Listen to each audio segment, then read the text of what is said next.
के विकास के लिए और देश की स्वच्छता और संप्रभुता कैसे बची रहे, इस विचारधारा पर चलने वाली दुनिया की सबसे बड़ी राजनीतिक दल भारतीय जनता पार्टी और इसके संगठन के चल रहे अभी कार्यक्रम को पूरे गांव-गांव तक जो पहुंचाया जा रहा है संगठन महापर्व के माध्यम से, और पार्टी के अंदर पुराने लोगों को नए लोगों को जोड़ने का काम भी चल रहा है। कोई भी संगठन का जब विस्तार होता है तो संगठन मजबूत होता है और धरातल पर पार्टी का और पार्टी के कार्यकर्ताओं का सम्मान पार्टी के नेतृत्व के द्वारा आगे बढ़ाया जाता है। आज भारतीय जनता पार्टी के विचारधारा से प्रभावित होकर हमारे बरबीघा के अच्छे समाजसेवी सदस्यता ग्रहण करने के लिए इतनी बड़ी भारी संख्या में भारतीय जनता पार्टी के कार्यालय आए हैं। हमारे साथ बगल के सांसद नवादा से और लोकप्रिय नेता श्री विवेक ठाकुर जी यहां उपस्थित हैं और साथ में भारतीय जनता पार्टी के अन्य नेतागण भी उपस्थित हैं। आज इस प्रेस कॉन्फ्रेंस के माध्यम से कुणाल किशोर जी के साथ आए हुए सभी समर्थक, आप पीछे कैमरा देकर देख सकते हैं कि भारी संख्या में, सैकड़ों की संख्या में इनके समर्थक यहां आए हैं और भारतीय जनता पार्टी के प्रति आस्था व्यक्त करते हुए आज पार्टी की सदस्यता ग्रहण कर रहे हैं। प्रदेश अध्यक्ष होने के नाते आज इनके पार्टी के सदस्यता ग्रहण करने पर मैं अपना अनुमोदन देता हूं और आज से कुणाल किशोर जी भारतीय जनता पार्टी के सम्मानित कार्यकर्ता कहलाएंगे और पार्टी को मजबूत करने के लिए दिन रात मेहनत करके और इस विचारधारा का विस्तार करेंगे। मैं कुणाल पार्टी में स्वागत करता हूं और उम्मीद रखता हूं कि भारतीय जनता पार्टी के संस्कार को, भारतीय जनता पार्टी के विचारधारा को ध्यान में रखते हुए, अनुशासन को ध्यान में रखते हुए पार्टी का विस्तार का काम करेंगे। बहुत बहुत धन्यवाद।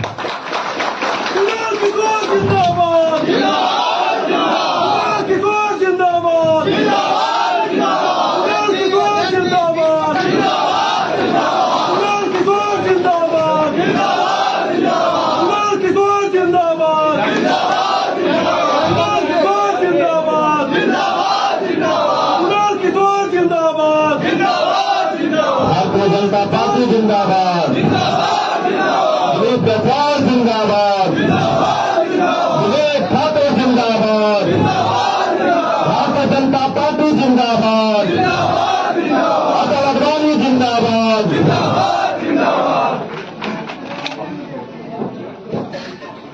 अब हमारे लोकप्रिय सांसद श्री विवेक ठाकुर जी अपनी बातों को प्रेस के समक्ष रखेंगे।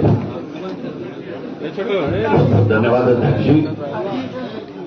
आज बहुत ज्यादा कुछ कहने का दिन नहीं है और विस्तार से माननीय अध्यक्ष जी ने आप सब के सामने विषय को रख दिया है।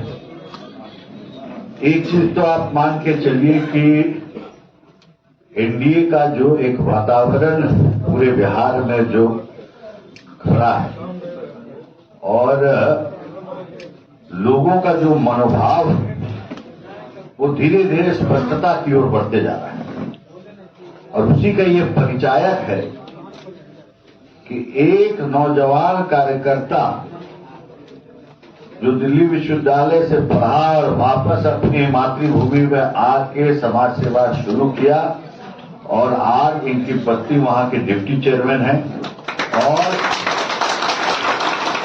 इतना बड़ा सब कुछ त्याग के आज समाज के बीच में रह के उनके सुख दुख में शरीक होता है और काफी अभिभावकगण भी इसमें मुझे देख रहे हैं, सबका आशीर्वाद प्राप्त करते हुए आज जो ये विशाल संख्या जो यहाँ पर भारतीय जनता पार्टी की सदस्यता ले रही है, साल के साथ साथ आप सभी लोग का भाजपा परिवार में आज प्रदेश अध्यक्ष जी ने भी स्वागत किया और हम भी अपने तरफ से आपका स्वागत किया। अब एक बार जो लोग हॉल में बैठे हुए हैं सबसे अनुरोध है कि खड़ा हो जाएं और एक साथ नारा लगाएं, भारतीय जनता पार्टी जिंदाबाद, नरेंद्र मोदी जिंदाबाद, भारतीय जनता पार्टी जिंदाबाद, नरेंद्र मोदी जिंदाबाद। आने वाला कल बिहार का भविष्य एनडीए का भविष्य है, इस बात को जनता ने और इस तरह के जो माहौल है इससे स्पष्ट संकेत जाता है कि पूरा बिहार आने वाले समय में एनडीए में होगा। बहुत बहुत धन्यवाद। जय हिंद, जय भारत।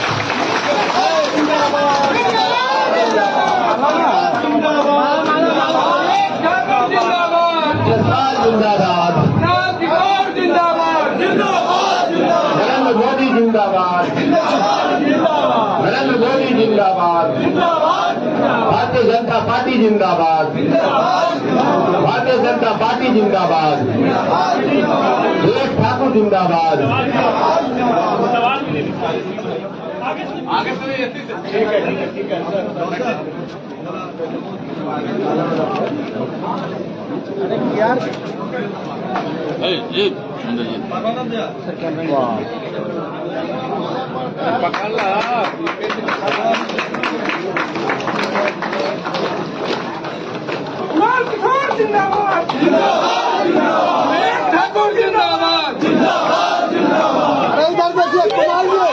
समीक्षा करते हुए और एक सेंटर का परीक्षा रद्द किया गया है और जिस तरह का धरना चल रहा है उस धरना पर आयोग संवेदनशील होकर इस बात का आकलन कर रही है कि क्या और किसी सेंटर पर किसी तरह की गड़बड़ी हुई है नहीं। अभी तक इस तरह का कोई मामला किसी भी सेंटर के और सेंटर पर बैठने वाले उम्मीदवार के द्वारा शिकायत आयोग के पास नहीं आया है। लेकिन कुछ लोग जो धरना पर बैठे हैं उनका मांग है कि पूरे बिहार का जो है बीपीएससी का जो परीक्षा हुआ है और उसके संबंध में रद्द करने की बात कही जा रही है। लेकिन आयोग इस बात को पूरी तरह से समीक्षा करके जांच करके अभी फैसला ली है और आगे भी कोई इस तरह का मामला आएगा और उसका कोई पुख्ता सबूत होगा दूसरे सेंटर का तो निश्चित रूप से आयोग कार्रवाई करेगी। लेकिन किसी भी सेंटर पर अगर इस तरह की कोई घटना की बात आई है तो उसका पुख्ता सबूत आयोग के पास देना होगा। और ये तो सिर्फ बिहार का परीक्षा है बीपीएससी। आज से कुछ दिन पहले पूरे देश के लाखों छात्र, इसमें 30 लाख 40 लाख से भी ज्यादा छात्र होते हैं, नीट का परीक्षा हुआ था और नीट के परीक्षा में कुछ इस तरह के मामले आए थे और मामला सुप्रीम कोर्ट तक गया था। लेकिन अगर उसमें भी सुप्रीम कोर्ट का फैसला देखिएगा तो माननीय उच्चतम न्यायालय सुप्रीम कोर्ट ने स्पष्ट आदेश दिया कि एक सेंटर के कारण या कुछ अभ्यर्थी के कारण सभी लोगों को इसकी सजा नहीं दी जा सकती है। तो इसलिए बहुत कानूनी बात भी है और आयोग इसके लिए स्वतंत्र भी है। दबाव बनाकर कोई काम नहीं कराया जा सकता है, साक्ष्य के आधार पर ही कोई फैसला होता है। और मुझे लगता है कि जो पत्रकार बंधु यहां हैं उनकी भी राय यही होगी कि कोई भी फैसला साक्ष्य के आधार पर किया जाता है। अब एक उनका दूसरा सवाल है कि जो नए लोग आएंगे उनका जो नया क्वेश्चन होगा उस क्वेश्चन का क्या स्टैंडर्ड और क्वालिटी होगा। इस बात को भी माननीय उच्चतम न्यायालय ने नीट के मामले में स्पष्ट कर दिया है। और अगर रिजल्ट आने के बाद ऐसा देखा जाता है कि किसी एक ही सेंटर से 80% लड़के, 70% लड़के, 50% अभ्यर्थी क्वालिफाई कर जाते हैं, तो फिर एक नया सवाल आ सकता है कि रिजल्ट आने के बाद अगर ऐसा हो कि अगर मान लीजिए क्वेश्चन आउट हुआ है, किसी तरह का गलत हुआ है, तो वहां के स्टूडेंट तो ज्यादा पास करना चाहिए एक सेंटर पर। तो रेशियो, परसेंटेज ऑफ रिजल्ट भी देखा जाता है टेक्निकल तरीके से। इस पर बहुत स्पष्ट सुप्रीम कोर्ट का जो है एक नीट के मामले में जजमेंट आया हुआ है। इसीलिए आयोग स्वतंत्र इकाई है, संवेदनशील है, हर चीज पर नजर रखा है, और अभी ही नहीं, रिजल्ट तक भी इस पर जो है बहुत सारा फैसला हो सकता है अगर इसमें कोई डिस्क्रिमिनेशन नजर आता है तो। मंत्री जी, आयोग ने साफ कह दिया कि परीक्षा रद्द नहीं। देखिए, आप आयोग तो कहेगी, पहला फैसला मेरा ये कहना है कि आयोग ने स्पष्ट कर दिया कि प्रथम दृष्टया में हमने जो गलती पाया वहां का हमने फैसला ले लिया, आगे किसी तरह का कोई जो है निर्णय नहीं होगा। लेकिन मैं तो इससे और पीछे जाकर के आपको माननीय उच्चतम न्यायालय के बारे में बताया कि इस तरह के मामला जब आते हैं तो उस पर जो है कानूनन राय भी बहुत स्पष्ट है।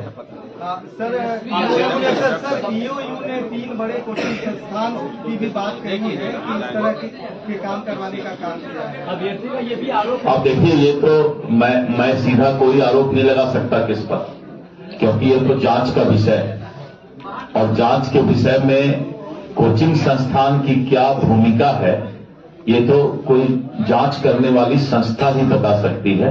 मैं इस पर कोई बात नहीं कर सकता। सर, लेकिन सरकार के नाक के नीचे पटना में इस तरह की घटना होती है, क्या सवाल है उठते हैं? आप एग्जामिनेशन देने जाइए और आप पहले से मन बना के रखिए कि जाते के साथ जो क्वेश्चन मिलेगा उसका फोटो खींच करके बाहर भेज देंगे, खिड़की से हम क्वेश्चन फेंक देंगे। अब इसके लिए तो एक एक स्टूडेंट के पास जो है सिक्योरिटी दिया जाए। जांच करके मेरी बात समझिए, मेरी बात समझिए ना, इसीलिए तो फैसला हुआ है। और इसका जवाब ज्यादा आपको स्पष्ट जो है आयोग के सदस्य, आयोग के चेयरमैन दे सकते हैं। तेजस्वी यादव ने समीक्षा बैठक बुलाई है, तमाम कोई तेजस्वी जी समीक्षा करते हैं, सरकार है क्या? अब आप ही कर लीजिए, तो जैसा तेजस्वी है वैसे आप हैं। मेरी बात संवैधानिक संस्था पर समीक्षा करने का अधिकार, वो अपना आवाज उठा सकते हैं, अपनी मांग रख सकते हैं। पार्टी को लेकर समीक्षा बैठक कर रहे हैं। अच्छा, अपना पार्टी का कर रहे हैं, क्या कुछ गड़बड़ उड़बड़ की है क्या समीक्षा कर? नहीं, मैं दूसरा बात बोल रहा हूँ। कोई बाबूजी के घर से तो देना नहीं है किसी को, जो बोलना है बोल दीजिए। वो 2500 बोल दे, आप बोल दीजिए 5000 दे देंगे। क्या नारी का सम्मान, लालू यादव जी के शासन में नारी का क्या सम्मान था, वो ज्यादा मुंह मत खुलवाइए, बहुत सारी बात है। महिला का सम्मान लालू यादव जी का परिवार कहां सीखा है? अगर सम्मान सीखता तो दूसरे घर के भी महिलाओं को, औरतों को सम्मान देना जानता हो। तो खैर चलिए, इस पर ज्यादा बात नहीं करेंगे। जो भी आप छत्तीसगढ़ का बात लीजिए, छत्तीसगढ़ में इसी तरह का धोखा देकर भूपेश बघेल ने कांग्रेस की सरकार बनाई थी कि हम मां बहना को ये दे देंगे, हम किसानों को ये दे देंगे। वहां पर केंदू पत्ता होता है, केंदू पत्ता को ये दे देंगे, आदिवासी भाई को ये दे देंगे, आपको याद होगा। और जब छत्तीसगढ़ में चुनाव विधानसभा का शुरू हुआ तो चारों तरफ यही हो रहा था कि नहीं भाई, ये तो सब कुछ फ्री देंगे तो सरकार तो इसी का बनेगा। लेकिन जनता को मालूम है कि इस देश में अगर एक आदमी का गारंटी चलता है तो वो है मोदी का गारंटी। मोदी के गारंटी पर ही जनता को विश्वास है। और छत्तीसगढ़ में जब हमने कहा कि 2300 हम धान का देंगे, उसने कहा 2500 देंगे। यानी लगता है बोली लगता है क्या कि 200 बिजली फ्री देंगे, तो कोई बोल दे 300 दे देंगे। माई बहन को कोई 2500 बोल दिया कि बहना माई को हम देंगे, कोई बोलते 4000 दे देंगे। कोई हमारी महिला बहन, कोई हमारा जो है समाज का लोग अगर विश्वास करता है वादा पर, तो वो मोदी की गारंटी पर विश्वास करता है, क्योंकि उसको मालूम है कि मोदी जो बोलते हैं वही करते हैं। और ये भूपेश बघेल इसका जो है सबसे बड़ा उदाहरण है इस देश में। धन्यवाद जी, धन्यवाद। बहुत बहुत धन्यवाद आप सभी का।